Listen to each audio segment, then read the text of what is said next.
UP special में आप सभी का स्वागत। मैं आपके साथ तरन्नुम जहां शेख। उत्तराखंड में चंपावत उपचुनाव में 28 मई को गर्मी के साथ ही सियासत पारा भी जो है हाई देखने को मिला है। आपको बता दें कि बीजेपी के फायर ब्रांड और उत्तर प्रदेश के सीएम योगी आदित्यनाथ ने सीएम धामी के पक्ष में रोड शो और जनसभा को संबोधित किया। इस दौरान योगी की कार्रवाई का प्रतीक बन चुके बुलडोजर भी रोड शो का हिस्सा बनता हुआ नजर आया। बुलडोजर को बाकायदा फूल मालाओं से सजाया गया था। रोड शो के बाद गांधी मैदान में योगी ने चुनावी जनसभा को संबोधित किया। क्या कुछ कहा चुनावी जनसभा में, खास रिपोर्ट के जरिए देखिए। उत्तराखंड में चंपावत उपचुनाव में 28 मई को गर्मी के साथ ही सियासी पारा भी चढ़ गया है। बीजेपी के फायर ब्रांड और उत्तर प्रदेश के मुख्यमंत्री योगी आदित्यनाथ ने सीएम धामी के पक्ष में रोड शो और जनसभा की। इस दौरान योगी आदित्यनाथ की कई कार्रवाई का प्रतीक बन चुके बुलडोजर भी रोड शो में हिस्सा रहा। बुलडोजर को बाकायदा फूल मालाओं से सजाया गया था। रोड शो के बाद गांधी मैदान में योगी आदित्यनाथ ने चुनावी जनसभा को संबोधित किया। इस दौरान मुख्यमंत्री योगी आदित्यनाथ ने केंद्र सरकार की उपलब्धियों के साथ प्रदेश में धामी सरकार के कामों का सराहना की। साथ ही उपस्थित जनता को भाजपा के पक्ष में वोट देने की प्रेरणा दी। विधानसभा के प्रभारी श्री कैलाश शर्मा जी, महिला मोर्चा की राष्ट्रीय महामंत्री श्रीमती दीप्ति रावत जी, भारतीय जनता पार्टी के सभी पदाधिकारीगण, नगर पालिका टनकपुर के अध्यक्ष श्री विपिन वर्मा जी, जिला पंचायत के अध्यक्ष श्रीमती ज्योति राय जी, सभी पूर्व पदाधिकारीगण और भारी संख्या में यहां पर उपस्थित चंपावत विधानसभा क्षेत्र से जुड़े हुए सभी मेरे भाइयों बहनों, देवभूमि उत्तराखंड को कोटि कोटि नमन करते हुए मैं आप सबका हृदय से अभिनंदन करता हूं। भाइयों बहनों, मुख्यमंत्री योगी आदित्यनाथ ने कहा कि चंपावत ने 25 साल से जो सपने देखे थे वो पूरे हो जाएंगे। ऐसा इसलिए कि आप विधायक को नहीं बल्कि मुख्यमंत्री को चुन रहे हैं। आपको सुनहरा अवसर मिला है, इस अवसर का लाभ उठाएं। पुष्कर सिंह धामी को विजयी बनाकर अपना आशीर्वाद दें। योगी ने कहा कि धामी के नेतृत्व में उत्तराखंड मॉडल राज्य बनेगा। यहां विकास की अपार संभावना है। प्रधानमंत्री नरेंद्र मोदी के नेतृत्व में उत्तराखंड निरंतर विकास के पथ पर अग्रसर है। पीएम मोदी के विजन से ही केदारनाथ धाम में अभूतपूर्व विकास हुआ है। आज यही कारण है कि अब तक लाखों यात्री केदारनाथ धाम के दर्शन कर चुके हैं। योगी ने चंपावत के धार्मिक पर्यटन को बढ़ावा देने के लिए खुद भी पहल करने की बात कही और कहा कि मां पूर्णागिरी, मां शारदा, गुरु गोरखनाथ धाम को और विकसित किया जाएगा। यहाँ के धार्मिक सदियों से आस्था का केंद्र रहे हैं। यही कारण कि स्वामी विवेकानंद, गुरु गोविंद सिंह को भी इस जगह ने आकर्षित किया। मुख्यमंत्री योगी आदित्यनाथ ने कहा कि उत्तराखंड को देश के आदरणीय राज्यों में शामिल करने के लिए प्रयासरत हैं। इसके लिए आप सभी का आशीर्वाद चाहिए। Bureau report, India news. तो वही उत्तर प्रदेश के देवबंद में आज जमियात उलमा हिंद ने 2 दिन का जलसा आयोजित किया है, जिसमें शामिल होने के लिए अलग अलग संगठनों के प्रतिनिधि पहुंचे हुए हैं। इस जलसे के पहले दिन ये इस्लामी फोबिया के खिलाफ लामबंद होने पर सहमति बनी, तो साथ ही मुस्लिम धर्म गुरुओं ने सरकार को भी घेरा है। जमियात उलमा हिंद ने सकारात्मकता संदेश देते हुए धर्म संसद के तर्ज पर 1000 जगह सद्भावना संसद के आयोजन का भी ऐलान किया। खास रिपोर्ट देखिए। उत्तर प्रदेश के देवबंद में आज यानी 28 मई से जमियत उलेमा ए हिंद ने 2 दिन का जलसा आयोजित किया है, जिसमें शामिल होने के लिए अलग अलग संगठनों के प्रतिनिधि पहुंचे हुए हैं। इस जलसे के पहले दिन ये इस्लामोफोबिया के खिलाफ लामबंद होने पर सहमति बनी, तो साथ ही मुस्लिम धर्म गुरुओं ने सरकार को भी घेरा। जमियत उलेमा ए हिंद ने सकारात्मक संदेश देने के लिए धर्म संसद की तर्ज पर 1000 जगह सद्भावना संसद के आयोजन का ऐलान किया है। इसके को तोड़ने की कोशिश कर रहा है, हम उसके एंटी हैं और उसके खिलाफ हम एक्शन लेंगे। तो कितनी संसद का आयोजन किया जाएगा ये? अभी कम से कम 1000 का लक्ष्य दिया गया है। पूरे मुल्क में 1000 ऐसे इजलास होंगे जहाँ पे लोगों को बेदार किया जाएगा कि आपस में कैसे मिलजुल के साथ रहें और क्या क्या काम मिलजुल कर करें। अभी अगर हम पहले हमारा मुद्दा जो है वो ज्ञानवापी नहीं है। पहले जो मसला जो है जो पटना में बैठा हुआ है जो आसाम में बैठा हुआ है, जो उड़ीसा में बैठा हुआ है, जो त्रिपुरा में बैठा हुआ है, उसका मुद्दा ज्ञानव्यापी कैसे हो गया? तो इसलिए उन लोगों के जो अपने मकामी मुद्दे हैं पहले उनको मिलकर एड्रेस करना चाहिए। देखिए, हमारी आपस में अगर सहमति बनती है और एक साथ काम करते हैं तो उसका नतीजा हर सतह पे होगा। जमीयत उलेमा ए हिंद के प्रमुख महमूद असद मदनी ने कहा कि बेइज्जत होकर खामोश हो जाना कोई मुसलमानों से सीखे। हम तकलीफ बर्दाश्त कर लेंगे लेकिन देश का नाम खराब नहीं होने देंगे। उन्होंने कहा कि अगर जमीयत उलेमा शांति को बढ़ावा देने और दर्द नफरत सहन करने का फैसला करते हैं तो हमारी कमजोरी नहीं ताकत है।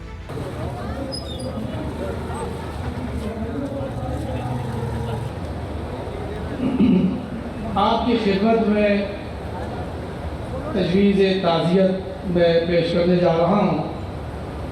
क्या सामने आ रही हैं उन्हें देख करके यकीनन आज़मी साहब, मौलाना जावेद साहब उड़ीसा, प्रोफेसर निसार अहमद साहब की अहलिया हजरत महमूद असद मदनी ने वर्तमान हालात को लेकर शायरी के साथ अपने संबोधन की शुरुआत की और इस दौरान विभावुक भी हो गए। उन्होंने कहा कि हमें हमारे देश में ही अजनबी बना दिया गया है।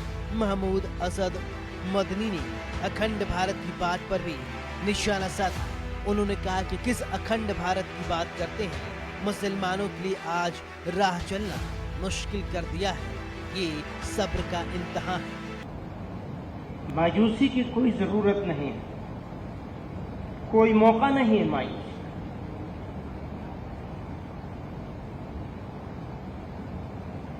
अभी चंद रोज पहले मैं सोच रहा था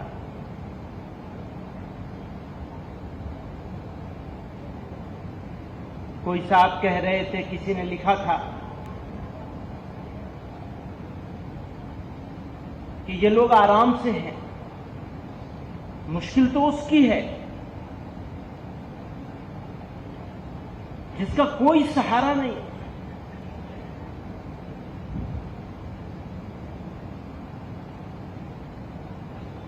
तो मैं अपने दिल में सोच रहा था कि बज़ाहिर जिसका कोई सहारा नहीं, उसको जितनी मुश्किल है उससे ज्यादा मुश्किल तो हमें है।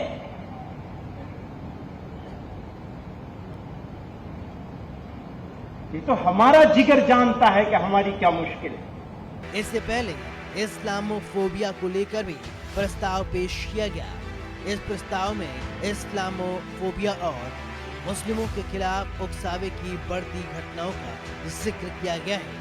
प्रस्ताव में कहा गया है कि इस्लामोफोबिया सिर्फ धर्म के नाम पर शत्रुता नहीं, इस्लाम के खिलाफ भय और नफरत को दिल और दिमाग पर हावी करने की मुहिम है। ये मानवाधिकारों और लोकतांत्रिक मूल्यों के खिलाफ एक कोशिश है।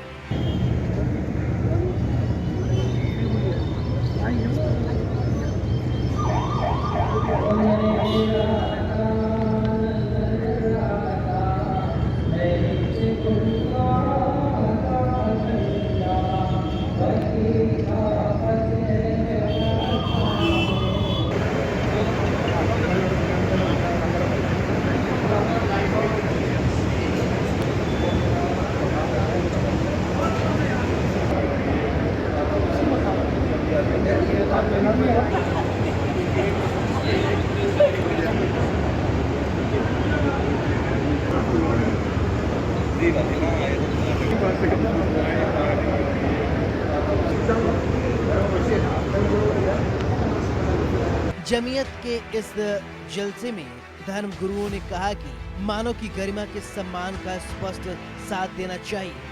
सभी धर्म, जाति और कौम के बीच आपसी सद्भावना, सहनशीलता और शांतिपूर्ण सह अस्तित्व का संदेश देने के लिए संयुक्त राष्ट्र की ओर से प्रायोजित इस्लामोफोबिया की रोकथाम का अंतर्राष्ट्रीय दिवस हर साल 14 मार्च को मनाया जाए।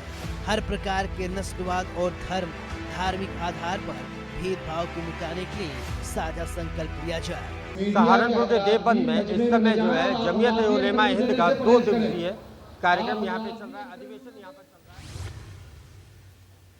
रविवार को लखनऊ में यूपी भाजपा की कार्य समिति की बैठक हुई। इससे पहले आज शाम पार्टी के महामंत्रियों की मीटिंग होगी। कयास लगाया जा रहा है कि आज नए प्रदेश अध्यक्ष का ऐलान हो सकता है। वहीं यूपी की 11 राज्यसभा सीटों पर 10 जून को चुनाव होने हैं और हमारे संवाददाता की खास रिपोर्ट देखिए। 29 मई को भारतीय जनता पार्टी की प्रदेश कार्य समिति की बैठक होने जा रही है। यह नियम है कि जब राष्ट्रीय कार्य समिति की बैठक होती है उसके एक हफ्ते के बाद प्रदेश कार्य समिति की बैठक बुलानी पड़ती है। जयपुर में राष्ट्रीय कार्य समिति की एक हफ्ते पहले बैठक हुई थी। कल जो कार्य समिति की बैठक होगी उसमें सारे विधायक के साथ ही सांसद और प्रदेश कार्य समिति के मेंबर होंगे। 2024 का लोकसभा चुनाव है। माना जा रहा है कि लोकसभा के चुनाव के हिसाब से भी कार्यकर्ताओं जो कार्य समिति के सदस्य उनको कुछ टिप्स दिया जाएगा। साथ ही नए प्रदेश अध्यक्ष के नाम पे मंथन भी हो सकता है। सहयोगी शमशाद के साथ रजनीश पांडे, इंडिया न्यूज। चलिए तो खबरों में आगे बढ़ते। वरिष्ठ पत्रकार पद्मपति शर्मा ने कहा है कि ज्ञानवापी के पश्चिमी दीवार के नीचे एक रास्ता और एक कमरा हो सकता है, क्योंकि पश्चिमी की दीवार के पास काफी मलबा पड़ा हुआ है। इंडिया न्यूज के सीनियर एडिटर आशीष सिन्हा ने वरिष्ठ पत्रकार पद्मपति शर्मा से खास बातचीत की है। क्या कुछ कहना उनका, हम आपको सुनाते हैं। हमारे साथ पद्मपति शर्मा जी हैं। पद्मपति शर्मा जी वरिष्ठ पत्रकार हैं। इसके अलावा वो ज्ञानवापी परिसर के पास उनकी जमीन थी, जगह थी, घर था जो विश्वनाथ कॉरिडोर में लिया गया था। वो वहां पर रहते थे और ज्ञानवापी परिसर में इनका आना जाना लगा रहता था। पद्म जी ये बताइएगा कि ज्ञानवापी में जहां पश्चिमी दीवार है, पश्चिमी दीवार के नीचे क्या कोई रास्ता है वहां पर जाने के लिए?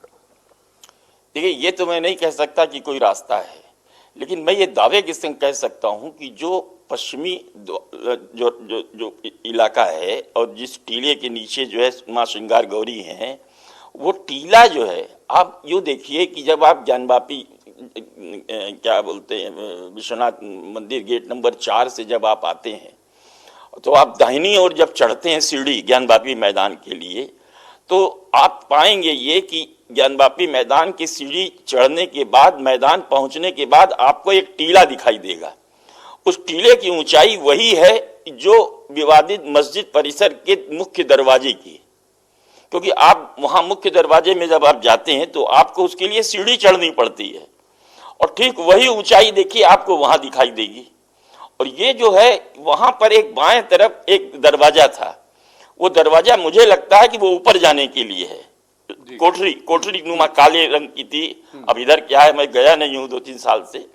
तो वहां के बाद आप जब आगे बढ़ते हैं, श्रृंगार गौरी की तरफ बढ़ते हैं जब आगे आप, तो ये पूरा का पूरा पोर्शन जो है ये लगता है देखने से कि जो मंदिर का मलबा है वो उसमें दबाया गया है। ये भी संभव हो सकता है पद्मपति जी कि उस मलबे के नीचे का एक कमरा हो, रास्ता हो, क्योंकि वो ऊपर बहुत ज्यादा है। बहुत ज्यादा ऊपर। बहुत सही कहा आपने। ये भी संदेह होता है। संदेह इसलिए होता है क्योंकि जो ऊंचाई आप देखिए तो वो एक बराबर है। दरवाजा जहां वो नमाज पढ़ते हैं मैदान और जो टीला है, इन दोनों की ऊंचाई एक बराबर है। तो निश्चित रूप से कोई न कोई द्वार, कोई न कोई दरवाजा, कोई न कोई रास्ता तो वहां होगा ही, जिसे बंद कर दिया गया है। आप देख रहे हैं कि वहां जो खेल किए गए हैं अंदर तहखाने में, तथाकथित तहखाना है, मैं तो ये कहूंगा कि वो गर्भगृह है। हालांकि लोग उसे मंडप कहते हैं। वो मंडपम, हाँ मंडपम भी आप कह सकते हैं, गर्भगृह कह सकते हैं, मंडपम कह सकते हैं। वो मंडपम के चारों ओर दीवारें खड़ी की गई हैं। वो दीवारें इन लोगों ने खड़ी की हैं। जैसे कि वो आप वजू खाने वाला जो तालाब है, उस तालाब के नीचे अगर आप देखिएगा तो शिवलिंग जहां पर है वो, तो शिवलिंग के नीचे जब जाएंगे आप तो वहां पूर्वी जो पूरब का रास्ता जो है और दक्षिण का, वो दोनों तरफ दरवाजे में जो वो दीवार लगी हुई। अगर वो दीवार हटा दी जाती है तो दीवार हटाने से क्या होगा कि वो पूरा का पूरा जो शिवलिंग है उसकी जो है कितनी ऊंचाई रही है ये माप हो जाएगा। और क्या वो जलेरी जो है वो जलेरी है, क्योंकि देखिए लिंग जो है शिवलिंग। आपकी बातों से एक बात तो बड़ा क्लियर हो जाती है कि जो ऊपर का हिस्सा है जहां पर अभी नमाज अदा की जाती है, वहां नीचे पहले कमरे रहे होंगे, कोई रास्ता रहा होगा, तभी जो शिवलिंग है, जो सर्वे रिपोर्ट में भी आया है या फिर विष्णु शंकर जैन भी कहते हैं कि शिवलिंग जो है वो नीचे से ऊपर आया है। हाँ बिल्कुल, नीचे से ही ऊपर आया है। आप देखिए ना कि मैं जब जाता था वहां, मुझे आज तक कभी भी कोई फव्वारा नहीं दिखाई दिया। मैंने आपसे एक दिन पहले भी चर्चा की थी कि बिंदु माधव मंदिर आपको अगर देखना है, मैं चाहूंगा आशीष आप जाएं पंचगंगा घाट पर माधवराव का धरोहरा जिसको बोलते हैं, वो बिंदु माधव मंदिर विष्णु का मंदिर था, औरंगजेब ने उसको भी तोड़ा। वहां भी वजू के लिए तालाब है और वहां फव्वारा है, और बड़ा खूबसूरत फव्वारा है, नक्काशीदार फव्वारा है, वो उसको तो फव्वारा कहेंगे। पदमपति शर्मा जी हमारे साथ थे, सहयोगी सूर्या के साथ आशीष सिन्हा, इंडिया न्यूज वाराणसी। केंद्र सरकार के डीजल और पेट्रोल के दामों में कमी करने के ऐलान के बाद माना जा रहा था कि बाजार में हुई महंगाई से लोगों को राहत मिलेगी। वहीं इन दिनों सब्जी बाजार में बाकी सब्जियों के दाम तो सामान्य हैं, लेकिन टमाटर के दाम बढ़ते हुए नजर आ रहे, जिसकी वजह से जनता भी परेशान है। आपको बता दें कि पहले 15 से 20 रुपए प्रति किलो बिक रहा था टमाटर, लेकिन अब 60 रुपए किलो तक बिकने लगा है, जिसकी वजह से जनता की थाली से टमाटर गायब होता हुआ नजर आ रहा है। भले ही बाजार में तमाम सारी चीज़ सस्ती हो रही है, लेकिन एक बार फिर से सब्जियों में टमाटर के दाम बढ़ चुके हैं और टमाटर की वजह से जो लोगों का जो बजट है वो एक बार फिर से बिगड़ने लगा है। देख सकते हैं टमाटर यहाँ पे नज़र आ रहा है, लेकिन खरीदार नज़र नहीं आ रही। वजह है ये टमाटर का महंगा होना। तो 10 से 20 रुपए किलो कुछ दिन पहले बिक रहा था, वो टमाटर की जो कीमत तो बढ़ गई करीब 60 रुपए किलो हो चुकी है, और लगातार इस बढ़ी हुई कीमत की वजह से लोग परेशान है। खरीदार नजर आ रहे, उनसे बात करेंगे। टमाटर कीमत बढ़ने से क्या दिक्कत आ रही है? टमाटर की कीमत बढ़ने से बजट में दिक्कत आ रही है, खर्चे जो है बढ़ गए हैं। पहले 20 रुपए किलो था, इस टाइम 60 रुपए किलो मार्केट में टमाटर खरीद रहे हैं, और सलाद के लिए भी टमाटर खरीदते हैं, दाल में भी तो कम डालना पड़ रहा है टमाटर, और बजट हम लोग का बिगड़ चुका है। पहले कितना टमाटर ले रहे थे, अभी कितना ले रहे हैं? पहले हम 5 किलो लेते थे, अब 2-2.5 किलो ले रहे हैं टमाटर। कम कर दिया? कम कर दिया है। बाकी चीज़ों के दाम भी घटे हुए हैं, सब्जियों के दाम घटे, लेकिन टमाटर महंगा है। बाकी सब्जियों के दाम घटे हुए हैं। पेट्रोल डीजल बढ़ा था, उसके बाद घट गया, तो टमाटर भी घटना चाहिए, लेकिन घटा नहीं। जी घटा नहीं। जाहिर है उम्मीद कर रहे थे लोग कि टमाटर के दाम अभी अगर घट जाते तो अच्छा रहेगा। दुकानदार ये बताइए भाई साहब कि ये टमाटर के दाम बढ़ने की क्या वजह मान रहे हैं? टमाटर की वजह देखिए ये है कि टमाटर इस समय लोकल है, ठीक है। जो भी बरसात हुई है, गर्म से टमाटर अपने आप लाल होके गैस बना या टमाटर फटा जा रहा है, खेतों में फटा खराब हो जा रहा है। तो मानी सी बात है, जहाँ पे 25 किलो टमाटर निकलता था उस टमाटर में निकल रहा है 15 किलो। उसी वजह से कुछ महंगा हुआ। फिर जो टमाटर बाहर से आते तो वो आ नहीं रहे, कुछ महंगाई इसकी वजह से है। अच्छा, तो जो अभी इसके क्या इस पर खरीदारी पे भी फर्क पड़ा? जो खरीदारी करने आते थे टमाटर की वो कम खरीद रहे हैं क्या? मानी सी बात है कि जो पहले 20 रुपए किलो टमाटर थे वो 1 किलो ले रहे थे, अब 60 रुपए किलो 50 रुपए किलो हो गया तो आधा किलो ले रहे हैं। मानी सी बात है, आदमी जो भाई अपने बजट के हिसाब से काम करता है। बाकी बहुत सारी सब्जियां नजर आ रही हैं आपकी दुकान पर, इसमें भी क्या कुछ चीज़ों में दाम बढ़े किसी सब्जी में? नहीं, ऐसे नहीं, देखिए ऐसा कोई हिसाब नहीं है। सब्जी का रेट जो है धीरे धीरे उतरी रहे, नीचे बढ़ने का कोई सवाल ही नहीं है। मतलब कीमतें जो है सब्जियों की सामान्य हो रही, सिर्फ टमाटर ही महंगा है? हाँ, बस इस समय अगर मानिए तो टमाटर ही थोड़ा महंगा है, इसके वजह सब सब्जी अपनी जगह पे है। जाहिर है बहुत सारी सब्जियां हैं यहाँ पर, शिमला मिर्च है, बैगन है, कद्दू है, और उसके अलावा बहुत सारी मौसमी सब्जियां हैं वो नज़र आ रही है। सबसे बड़ी बात यह है कि जो टमाटर है वो थोड़ा सा खेत में ख़राब हो जा रहा है, जिसकी वजह से जो बाज़ार में टमाटर कम ही आ पा रहा है। हालांकि डीजल और पेट्रोल के दाम कम होने के बाद माना जा रहा था कि और चीज़ों के दाम बढ़ेंगे, लेकिन टमाटर के दाम बढ़ने से थोड़ी दिक्कतें ज़रूर हो रही। हालांकि बाकी सब्जियों के दाम समान है, इससे थोड़ी सी राहत की बात ज़रूर है। Ravi Kumar, India news, Lucknow. UP special में फिलहाल बस इतना ही। देश प्रदेश की तमाम बड़ी खबरों के लिए आप देखते रहिए इंडिया न्यूज़।